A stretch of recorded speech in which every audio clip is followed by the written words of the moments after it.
arday waa midkii adab iyo wanaag amaan iyo hufnaan iimaan laho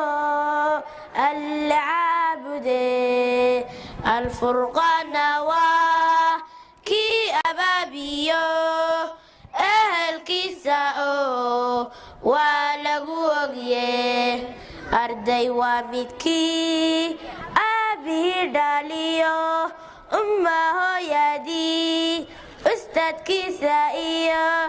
idil ruuxa wayn ixtiraamaye arday qaana waa kii abaabiyo ehelkiisa oo waa lagu ogye arday waa midkii axaadiista iyo aayadaha quraan akhriyaya oo amarkay faraan oofinaya oo ilaasho ku sugan alfurqaana waa kii abaabiyo ehelkiisa oo waa lagu ogye arday waa midkii ashahata oo salaadaha ilaah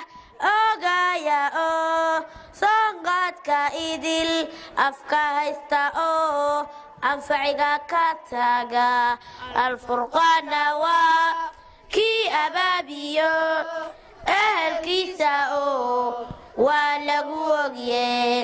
arday waa midkii yool u arkiyo ujeedooyin loo istaagaynino ayanti kastaba aqoon kororsado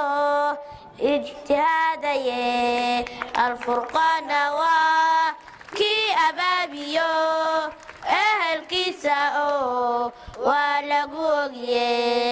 arday waa midkii ordin suqa oo aflaga dacay oronaynino ummada ilaah abyenaynino amaan laga helaa alfurqaana waa kii abaabiyo ehelkiisa oo waa lagu ogye arday waa midkii aabihii dhaliyo umma hooyadii ustaadkiisa iyo idil ruuxa wayn ixtiraamaye alfurqaana waa kii abaabiyo ehelkiisa oo waa lagu ogye